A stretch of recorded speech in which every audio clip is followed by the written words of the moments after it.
I mean, how lucky were we to be taught by someone like Barbara?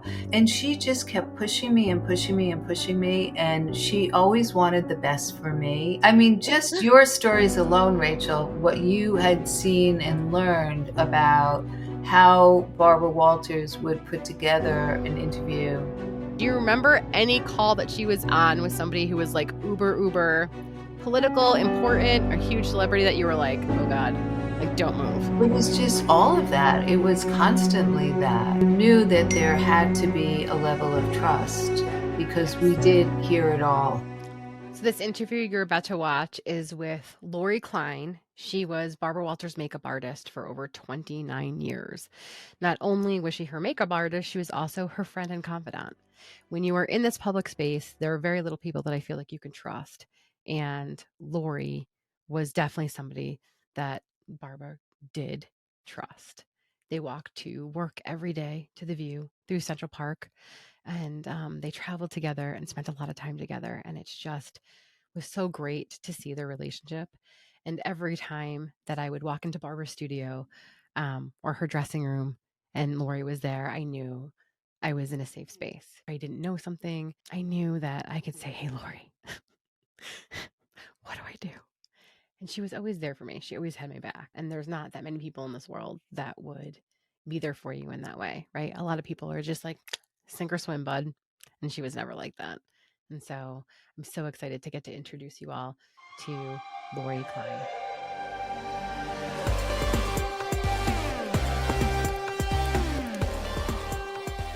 I am here with the makeup artist extraordinaire, Lori Klein. Lori, I love you so much. Oh, I love you too, Rachel. So good to be here with you. I know I haven't seen you in so long. It's crazy. So backstory is I met Lori. It was 1997. It was I know. I don't even understand how that exists. We're both children. We're babies. And it was the first week The View was on the air. I was an intern and I was early because I have a thing about time. And Dana Goodman was like, you go upstairs. You're going to intern for the co-host. And so I was the co-host intern. And I remember having to drop something off in Barbara's room, in her dressing room. Do you remember the dressing room? It changed a few times. Yes. And I just saw your smiling face. And you just have this beautiful light energy, gorgeous smile. And were always so kind to me. I mean, even as like a little intern where I like was scared to death. I think I was petrified. So that is the backstory of how we met. And we're going to circle back to this. But I want to talk about what you're doing now, because you've created something that I think is so incredibly amazing. It's a makeup brush line. Yes. Well, I even as people may not know, I was Barbara Walters' personal makeup artist for 29 years. And before that, I did a lot of print work and television videos and private clients and a ton of weddings, sometimes 3 weddings a weekend.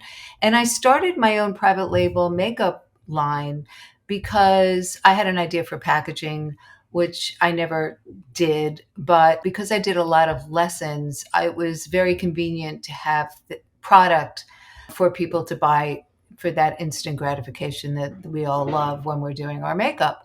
And that led to also selling brushes. And recently, and that was many, many years ago, that was like 30 years ago. And recently, my go-to brush, I call it my secret weapon brush. It's a short angle brush, was discontinued by my supplier. So I went to all these other, this is what it looks like, everybody. It's just, you wouldn't think that this brush is so special to me as a makeup artist, but it is. So I went to numerous different manufacturers and bought all these samples, and I could not find the brush. So I said, I'm just going to make my own. So I made my own kit. Love that. And it was a lot more complicated, picking and designing every brush and every handle and the color and the logo and the case. And it was so much fun to have a tool for every aspect of doing a perfect professional makeup. And you don't really need a lot of them. I consider myself a really great teacher, and I like to keep things very simple. So it's a brush kit of 10 brushes that There you go. And it comes in this really nice case That that case I is made. gorgeous. And I It's purposely beautiful. didn't thank you, Rachel. I purposely did not splash my name all over it because I wanted people to have something that they'd really enjoy using if they travel and they want to carry their brushes with them. And, most brush kits have the same hair brushes and they look very uniform. This looks a little different because I chose a hair that I found the best for each kind of application. So, for instance, my powder brush is really it is a synthetic fiber, but it feels like mink and it Oh my picks up gosh. exactly the amount of product you need.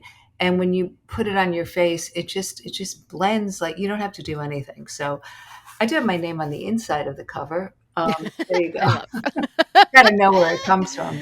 So anyway, It it was fun, it was exciting, and I really like to help women have what they need and teach them, to look the best they can, and it's really a very simple process. So it's just getting the map down.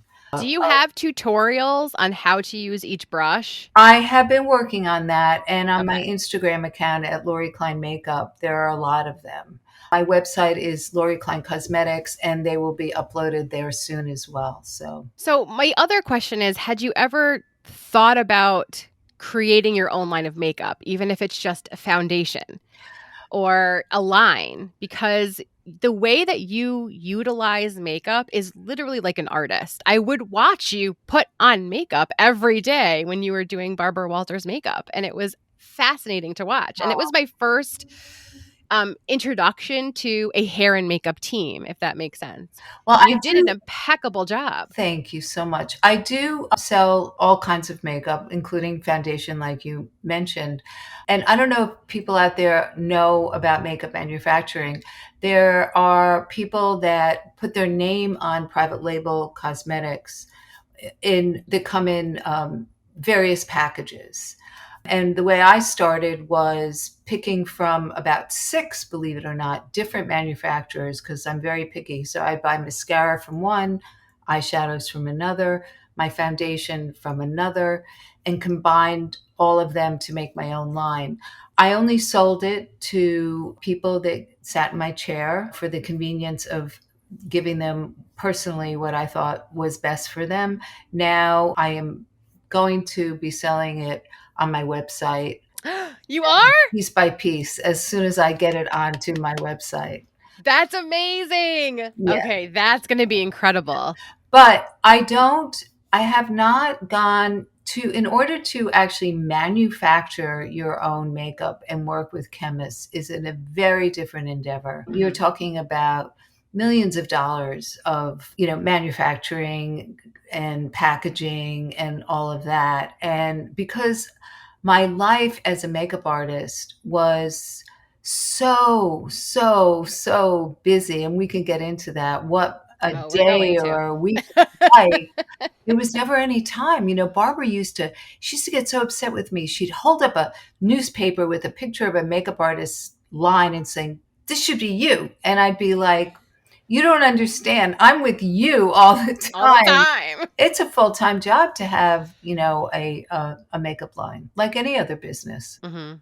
But I believe if you've curated it from other companies and it's passed your test, then it's good enough for me. Does that Thank make you. sense? So I Thank I you. totally understand what you're putting together, and I think that Yes. completely makes sense. Thank you. Going to how you even got into makeup though, because before you were a makeup artist, weren't you a model for like 12 years? Yes, I was a model with Wilhelmina in the 70s to late 80s. And I also went to art school my entire life.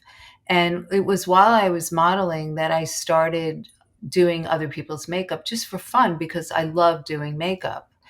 And also started a private label makeup line then just because I enjoyed it, not really as a business of any sorts. And then when I retired from modeling, I had two little girls, and shortly after that I got divorced. And after trying real estate in New York City, I kind Oh, of geez. fell into the makeup world. Somebody asked me to do their makeup at a wedding, and the photographer loved my work. And from one wedding, I ended up doing two and then three every weekend. And then I called Wilhelmina and I said, now I'm doing makeup. And they hooked me up with photographers. And every time I worked for a photographer, he'd hire me. And there I started my career. And it Oh was my. it was really fun because I loved having brushes in my hand and I loved making people look beautiful. And are you from New York City? Like, are you Born and a New raised, Yorker? born and raised in Manhattan. That is so beautiful. I love that so much. So, when you basically started to follow your passion, which you didn't realize would be your passion, and I think that's the best part, right? Do something that you think is so fun. Were you Exactly. scared? Because now that I'm creating this business, I'm an entrepreneur, I'm going through growing pains, and your services are one on one. There's only so much time in a day. Did you get scared about how you were growing this business? Were you fearful about anything, especially being divorced and you have two little girls to take care of? Oh, it was a really rough time and many aspects of fear. One, I was not trained as a makeup artist. I was trained as a painter and I got my degree in the arts from NYU. So I didn't go to beauty school, but I was really good at makeup. So, but I always questioned, do I really know what do I really know what I'm doing? And, that imposter syndrome, which I Ugh, think so that bad. so many people, especially women, have, no matter how accomplished they are. That's why Barbara Walters named her book Audition, because we all have that, feeling of, are we good enough? So there was a little bit of that. And then, also, where's the work going to come from? You have to have a real trust in something to believe that you just have to keep showing up. I never said no. It's amazing the things that would come into my life. And I would really literally show up in gratitude and just wanting to be of service. I have a funny story. I remember working for a photographer, and the model had tan lines. And he goes, cover the tan lines. So I go in the other room and I'm like, I'm sweating. I'm so nervous. And it took me 20 minutes of like layering different products from my kit.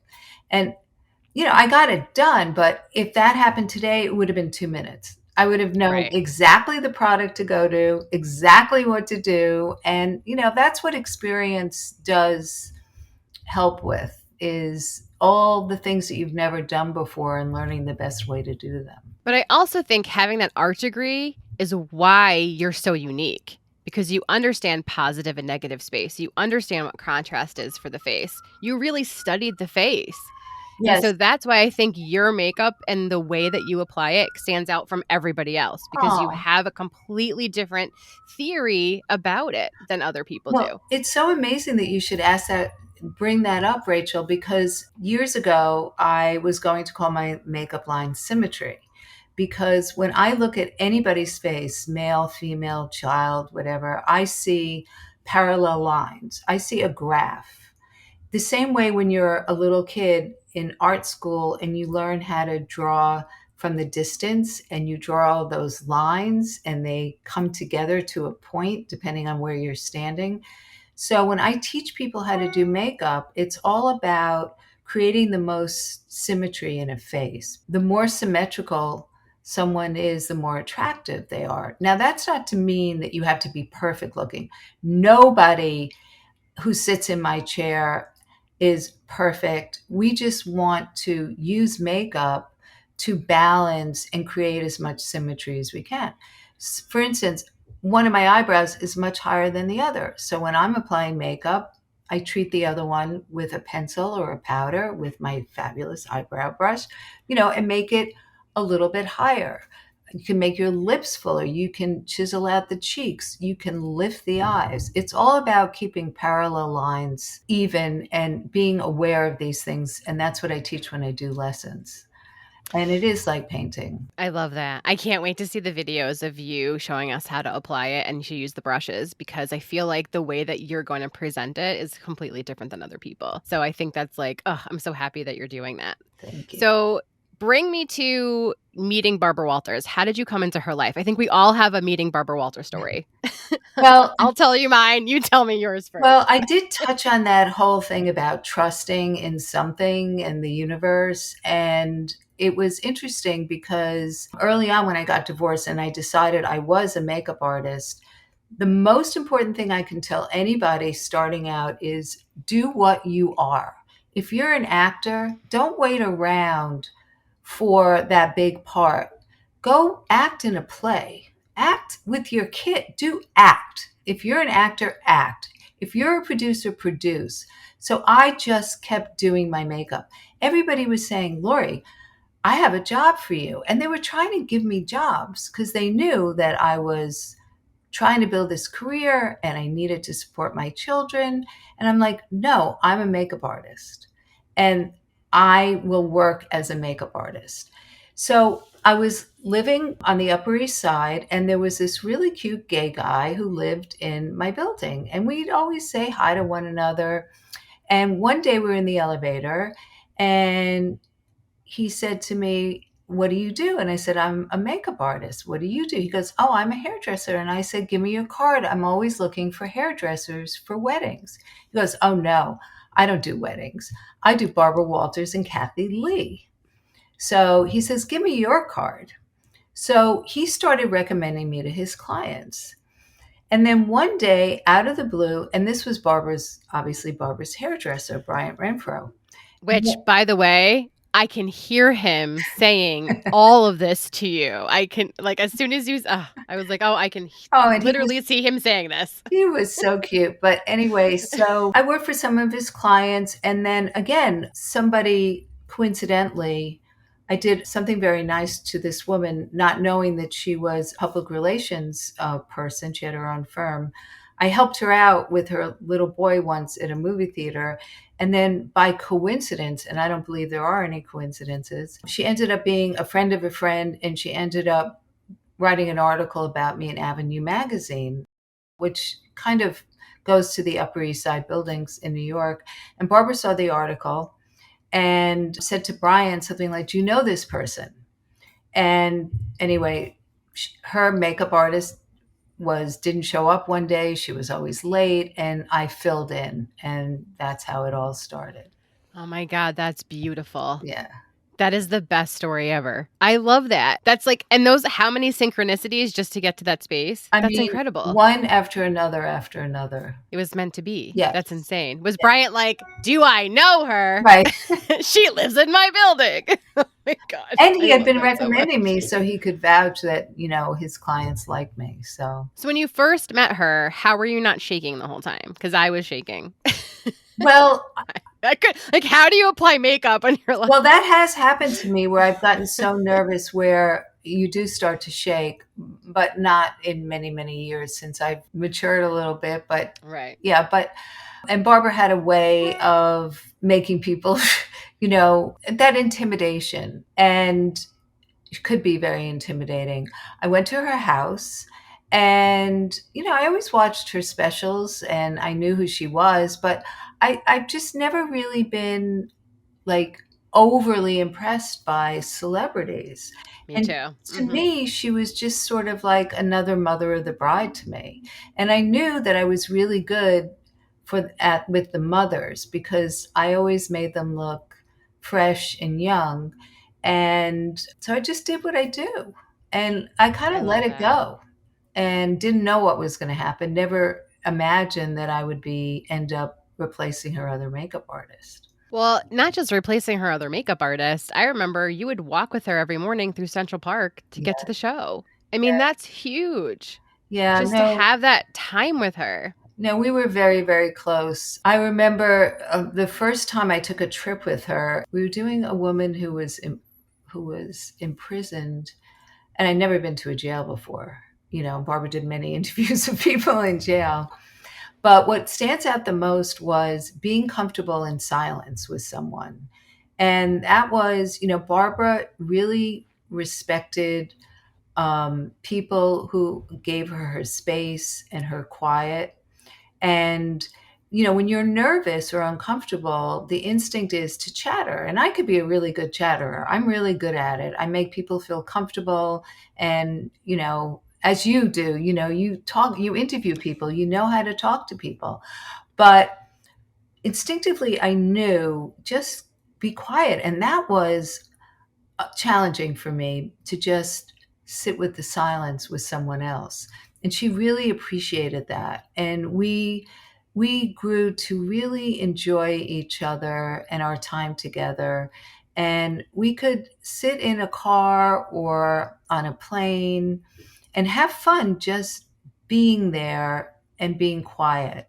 And we both we would love things like we would get sandwiches for the car. We both, for some reason, we both really loved eating sandwiches in the car. We were like, these silly things, or shopping, or eating certain kinds of foods. We actually had a lot of similarities in the things that we liked and the way we liked to do things. And Barbara wouldn't just have the TV on to have noise. She had the TV on to watch something, and that's how I am. I love my quiet. And a producer would come in the car and they'd chat, chat, chat, chat. You know. Well, I caught on to that early on because I met the first time I met her, the first thing I ever learned was never say I don't know. So I came in because I had to give her something, and she asked me a question, and I said, I don't know. And she said, you don't say I don't know, dear. You say I will find that out for you. And I was like, I will go find that out for you. So that was the first thing I ever learned was don't say I don't know. I will figure that out, or I'll find that answer for you. I will get right back to you. So that changed my life in that moment. And then also the silence. I've always been very aware of energy, if that makes sense. So I remember we were in LA because I turned into that girl, right? Because I interned, so she knew me from that. Then I started working for the Barbara Walters special. So she was like, oh, that girl, Rachel. And then I started working for The View. So I don't even think she knew who I was working for or what I was doing, but she always just knew like that girl, Rachel. And so it was just easy for me to travel with the show because I could do both shows and I understood both what she needed from both. Mm-hmm. And I remember being in the car service, going to Nick Cage's house. Do you remember that? Do you remember going to Nick Cage's house? Yes. Do you remember were you in LA? Okay. Yes. I remember his house really well. With his gigantic butler. Yes. I think his name was Paul. I remember dark. talking to Paul. We walked in and there was like this staircase. Yes. It was very dark. But he had that great pizza oven, I remember. Yes, the chef made us pizza after. Right. So in the car, she was going through her notes, and I just, as much as I could, just held any nervous energy in because I was like, I didn't want it to exude. Does that make sense? I was just like, yes, I'm going to be so fucking quiet because I am literally sitting here watching her read through her stuff and make changes, right? Because she would get questions, but she also you don't need to give her questions half the time because she knows where she's going with something. She's done her due diligence and research. And so I was just like, I'm literally in the present moment. I'm just going to not say anything. I will speak when spoken to. And I think she appreciated that I wasn't always trying to chit chat with her, if that makes sense. And what you were saying about the first thing you learned about never say I don't know. I mean, how lucky were we to be taught by someone like Barbara? Now, she didn't teach me producing, but she taught me a lot. And she pushed me to go on air, and she pushed me to do segments on The View. For the past 16 years, I have been fortunate enough to have one of the best makeup artists in the country. Please welcome my makeup artist, Lori Klein. Don't tell people what I look like without this. The first time I did a segment on The View, I was so embarrassed because you could see my hands shaking. And I mean, I don't know how you can't sometimes because there's so much going on. And this was live, and she just kept pushing me and pushing me and pushing me. And she always wanted the best for me. And she always wanted the best for every single intern and producer that walked through that door. And she would take the time to tell you how to do something better, not because she was scolding you or putting you down, but because she really was a teacher. And she took the time to not just keep it, oh, this is no good, but to say to you, don't say I don't know. Show up early, stay late, work as hard as you can. She would tell Mhm. anybody. Yes, and I loved it, and I didn't take it as, like, an offensive way. I was like, You're right. I should not say," like, how else are you gonna learn though, Right. right? And I didn't take offense to it. I was like, "Oh my god, this is the first lesson I got from her. I can't wait to get more." And I mean, many more lessons as we went along. But you and Bryant, so your energies are completely different. You're that calming energy, and then Bryant's like that, like, high end in your face energy, which is hilarious. It was almost like yin and yang in her dressing room every day. Oh yes. But I want people to understand. So you would walk her from her house, right, across Central Park into the studio, into her dressing room. And this is for The View. I mean, you had her for many other different things, Yes. Well, for ABC News and for the Barbara Walters specials, love but to like for The walk. View.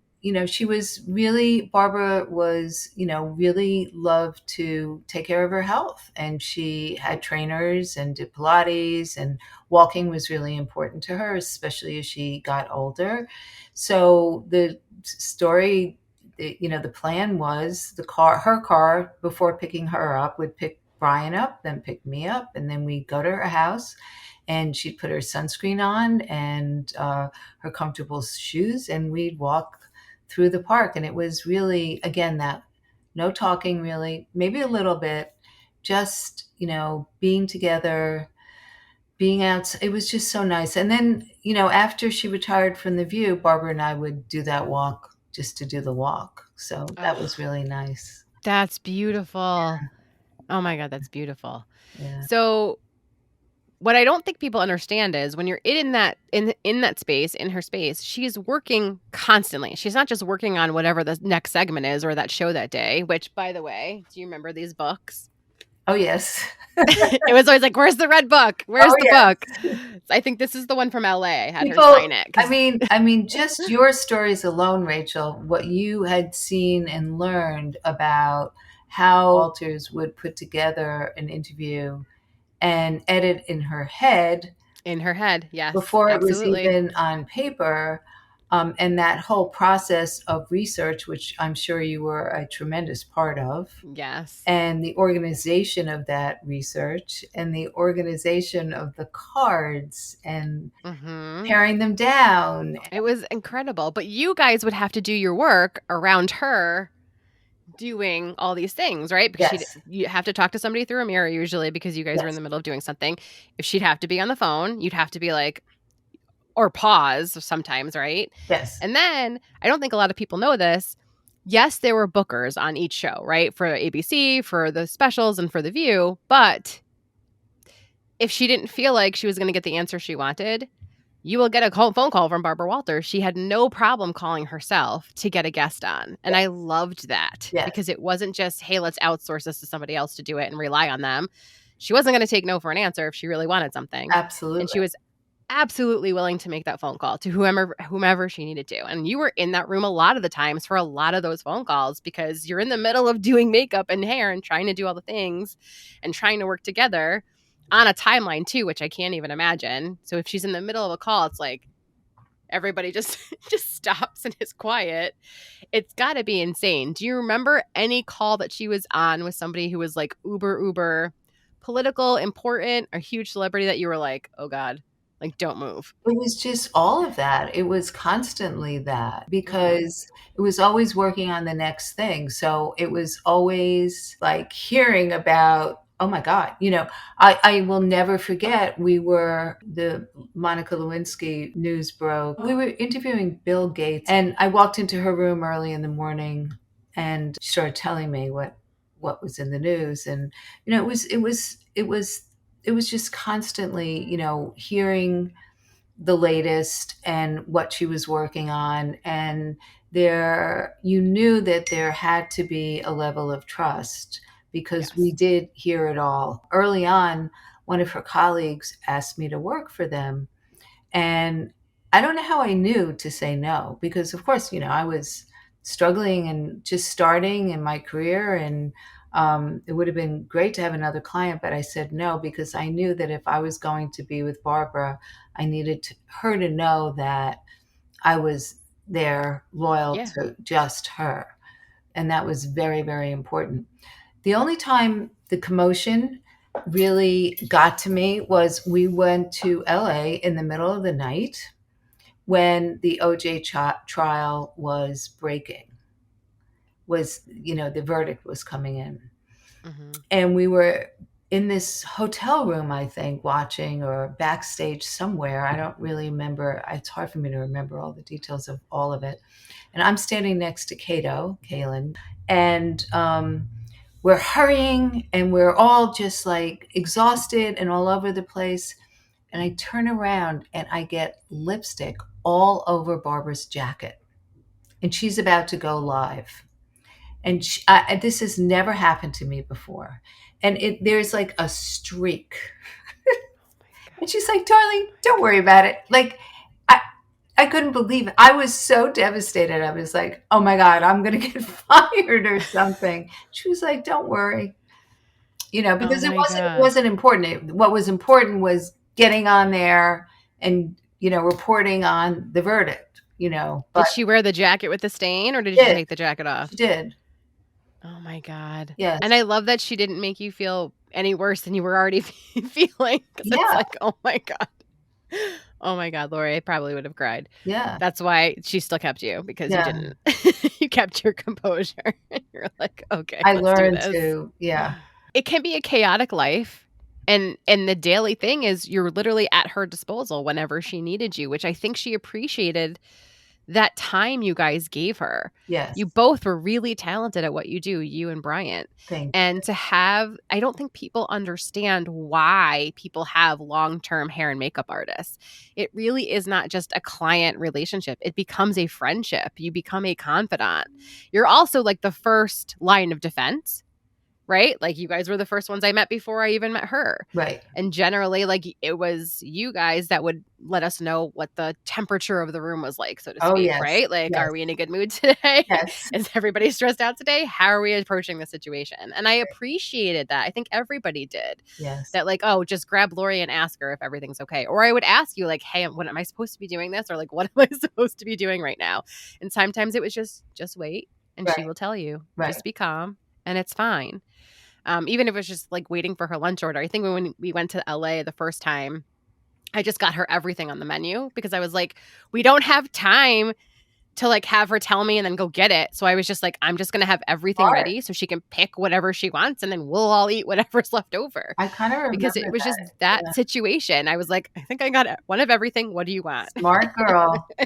Smart girl. Well, because we had back-to-back shows too. Do you remember that? Like we were on our feet all day long. It was exhausting. I think I have a picture of her like at the very end of the last show of her just laying in a chair with her eyes closed, like, this is over, thank God. And then we got in the car and went to Nick Cage's house. Right. So it was like, it was over for everybody else, but not for us. But she did get that adrenaline when she was working that just Oh, kept her going. 100%. I think like being in front of the camera for Barbara was like air to breathe. She loved it and she was so good at it. She was a listener like no other interviewer. She really didn't just go by the cards. She would listen to the answers and go deeper. And that's what held her apart from other people that I've seen interviewed. And, we would watch other people interviewed and we'd go like, why didn't you ask this? Barbara would, you could just learn so much from her. But I remember when we did the royal wedding and oh my gosh, it must have been like a 16-hour day. And it was midnight and she just wanted to go out to eat and talk about it all and be with us. And just, she was just so excited from it. Mm-hmm. But she often, if I wasn't available, she'd say, don't worry, Lori, I'll get someone else. But like, I don't want anybody else doing my job. So I made myself available. And then the weddings, I couldn't commit to long-term dates for weddings because I didn't know we traveled so much. I kept myself available. One thing Brian and I always said, we had a joke about we work in death. In death, we work. Because if anybody suddenly died of importance, we were called in at the last minute. I would be laying on the beach in Long Island with my kids, and I get a phone call. So and so was in a plane crash. So and so was in an accident. So and so just died. And are you available? And I would make myself available because I think I wanted to do my job, and I didn't want anybody else to do it. And I think that's such a testament to who you are just as a human being and as a professional, Thank that you. you are always approach it as to how can I be of service? And it's not just whomever is your client at the time, it is to whomever is in the room. Always was just like, let me know how I can help you. And that's how you always approached everything, which I always appreciated, because when you're a little baby and you don't know what's going on and you like, you have all these amazing people who've done great things around you, it's like, I don't even know where to start. And to be able to go to somebody like you and be like, what am I supposed to be doing? It was so nice because it just felt like somebody always had my back in a way. Aw. And I know it was ultimately to protect her because you don't want anybody around her that's going to like be a spaz. And so it was great to be able to learn from everybody in that situation, but But especially you. I just love seeing your smiling face. thank you so much. And I remember how hard you worked. Nobody worked harder than the interns and then the young ones coming up at the The beginning. babies. That's what we called ourselves. I always call them when I saw them at And in Bill Getty's memorial. It was so funny. and the specials, it was a lot of work. And, when you show up the way you did and nothing was beneath you, you just work. It didn't matter what it is, you just work. You say yes to No, everything. yeah. And that's how you became the producer you are today. Going back to listening, because you yourself are an amazing listener. You've always been a great listener. And the way that she interviews people, that's the one thing I tell everybody. Your questions are B. They're option B. Option A is listen. Listen. They'll give you certain things that maybe they've never told anybody before. That's how she got tears. That's how she got stories that nobody's Absolutely. ever heard of, because she was listening to what they were saying. And then probably a little empathic in there, right? Like having empathy and understanding. Okay, wait, she mentioned this, but I remember reading about this. Oh, do these two things connect? And she's never talked about this before. Right. Yes. And it's Exactly. fascinating how she could connect those dots empathically because she just understood and listened. Right. And I think a lot of people today in this world, we just aren't even listening to each other.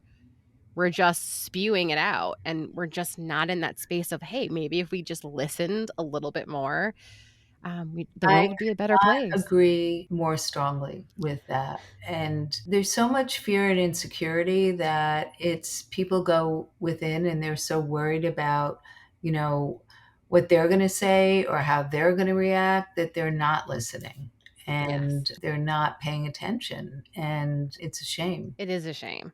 So now where you are with your business, what's in the future for you? You've been doing this for so long. Like, you are impeccable in this business. I mean, people love you in this business. Oh, thank You're you. so good at what you do. Like, what do you really want to do next? What's in the future? Or did your daughters have babies yet? Are you a There are grandma? no grandchildren yet. I have grand Okay. doggies, lots of grand doggies. Two beautiful daughters. They're incredible people and really, really good friends. And Did they get into the business? well, no, one of them, my younger daughter is a therapist, and my older daughter is an artist. She's a jewelry designer, and she opened a studio, an art studio for jewelers That's in beautiful. Boca, Florida. So, but my younger daughter is also very artistic, and we all have that art gene. But for me in the future, I don't know. I just keep working. I keep saying to myself, what do I want? Brush kit was really fun to put together, and I have this big professional brush kit that I carry to all my jobs, and it's a big black zipper case, and I have, oh my gosh, I must have 100 brushes in there, in case I do multiple people. And the only brushes I end up using are the ones that I made now. So I'm really pleased with that. And like I said earlier, start putting more of the pieces that I really love on the internet for sale. I think I have one eyeshadow up now besides the brush kit. And again, it's like a simple thing, like it's a matte vanilla eyeshadow, but for me, it's an essential makeup for everybody because it just makes the whole eye area matte and opaque in a very pale color, and then powder blends better on powder, so you can then apply eyeshadow over that. And I use it as a highlighter, and I use it as almost like an eraser when I make mistakes. It cleans up the edges. So, I have a lot of strong tips and beliefs about makeup from doing it for a long time. So I'd like to help other people with more of those tips, and maybe do a master class or something. That's what I was thinking. I was like, "Oh, she needs to do a master class Yeah. because you'd be incredible at teaching." Yeah. I just think that, like, you're meant to just be around people and teach, and I love how you always are thinking about how can I create value or how can I give value. When Barbara was retiring, in that moment, do you remember it being hard for her? Do you feel like it was time for her? How is she feeling? Because I know that that's not an easy moment. Like, I can't imagine retiring from doing anything, just like I'll do makeup forever. I completely understand that. Was it a tough moment? Oh, How did that impact all of you? it was really tough. And I had retired as a model, and that was really difficult because you do tend to identify yourself with what you do. And especially as a young woman walking around with a portfolio, we didn't have digital back then. I literally had to walk door to door with my portfolio. Look at me. A book of pictures. Yeah, and that were not retouched because they had to be hand retouched in the 80s. There wasn't a Photoshop, which is kind of really crazy. But the retirement and giving up that is a very difficult thing. I had a friend who was a professional ball player who retired, and we kind of bonded over that because I really understood what he was going through, because you're still young. But I remember Barbara, Brian, and I were out to lunch at the Ivy in LA after doing one of the specials. And she sat us down, and this is way, way back. She says, "Guys, I'm going to quit 2020." And he and I were like, "What?" It was just sort of, that was the beginning. So she still had the view and she still had the specials, but it was still like, oh my God. And she goes, "No, it's not the same anymore. 2020's not the same. It's not really the same kind of interviews." And so that was a transition, but she still did the interviews and they still appeared on 2020.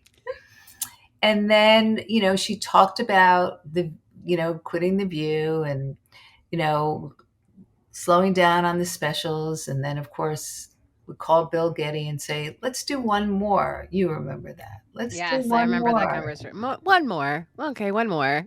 But it was It's like, hard. okay. It was hard. She loved it, and she didn't want to, I don't think it was hard. Did she give you guys a heads up? Because that was your life too. Oh, yes. Yes, we knew way before when it was Okay. coming. Oh my gosh. Yeah. It's And it such was a hard for yeah. all of us. Yeah, I think it was hard for everybody. She was so amazing at what she did, and there's nobody else like her. So she was just incredible. I'm so lucky that we even all got to know her, even in that space. I mean, you were with her for what, 29 years? Like, that's Yes. incredible. Would be 31 coming up. Well, she's passed away a year already. But for me, the experience of doing all of it, anything that she did, whether it was The View, the specials, so it was always crossing over with different groups of people. News was very different than what we had so much fun doing the specials. Oh, it was just, It really was really, the most fun. we really had a great time. I mean, there are so many stories and so many laughs and mishaps. And the funniest thing was like traveling with Barbara. I remember once we were walking through the airport and Bryant wasn't with us, and she always depended on him to get us through. I mean, I traveled by myself. I knew what I was doing, but no, Bryant was a guy, so she thought Bryant was gonna. But he's also very like, this is what's happening. Right. So you could trust him with like, we're getting it done. Right. So she and I are going through the airport and we're rushing because we had switched flights. We were trying to get out early. And we're going through security and she goes to take her sweater off, not remembering that that was all she had on. And and I looked at her, I was like, "Barbara, you can't get a dress." It was so funny. We laughed so hard. And oh my gosh, we had some really great times. Those are It's so so silly, beautiful. silly little things, but just so much fun. Well, when people can be their authentic selves in that moment and feel free and trust somebody to be that, right? That you're not going to sell the story or sell it, like it's Right. such a great space to be in where you can just be yourself and have fun and be happy and live in joy. Yes. I know you didn't take a traditional path to being a makeup artist, but for people that want to sort of get into that business, Mhm. and there's less productions now, it seems like, right? There's less stuff going on in Hollywood. It's a really tough business to be in. How would you even suggest people start? How do you Well, even start in this space? it's not, there's always work. It's not just, Hollywood, the movies, there's television, there's videos, there's music videos, there's private clients, there's weddings, there's so many ways and places to do. There's catalog shoots, there's magazines. And I never really said, oh, I kind of started in the photographic because that's where my history was from modeling, which of course was very different than doing TV because the makeup live TV, has to be stronger in some areas and softer in others, but it's too much to get into now. But as far as advising people coming up, I always tell people if you really want good training, work for a makeup company and they will train you. Companies like MAC, Trish McAvoy. They have good programs, and Giorgio Armani. And the people who start at those counters very often get private clients. People see them, they recommend them. And if you don't know what else to do, that's a good place to start. Would you ever take on another private client in that same realm of a Barbara Walters, somebody who is in that space every day doing a daytime show? Would you do that again, or was it so almost exhausting that you wouldn't be in that space again? It's interesting that you ask. When I started working for Barbara, celebrity makeup artists had a very different negotiation with their hair and makeup people. So I was compensated for being her personal. Um, I don't know, other programs have asked me to work when Barbara left, but it felt a little like going backwards for me because it wasn't Barbara. And I do a lot of very well-known women in the media now privately, but just not for a show. So I Okay. do have clients who are in the media who hire me even when they have Zooms and they want to look good, or they have appearances, or if they're going to events, then, I go to them and I do their makeup. So I do a lot of that, but working for a network again, I don't know about that.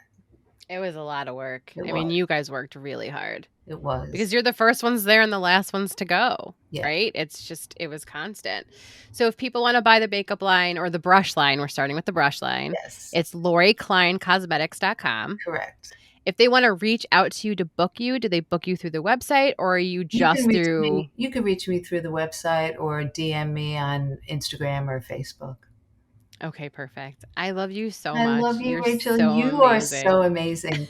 It's so obvious what you've learned in this business and every aspect of it. What you've done, you've learned the before, during, and after of production, and it really shows. And you're an amazing interviewer. I am so happy to have been here with you today. Thank you so much for giving me your time. LoriKleinCosmetics.com if you want more information on Lori. And I hope that we can like Zoom or talk again Yes, very soon. definitely. Thanks for having me, Rachel. It's been so much fun. Thank you for taking the time.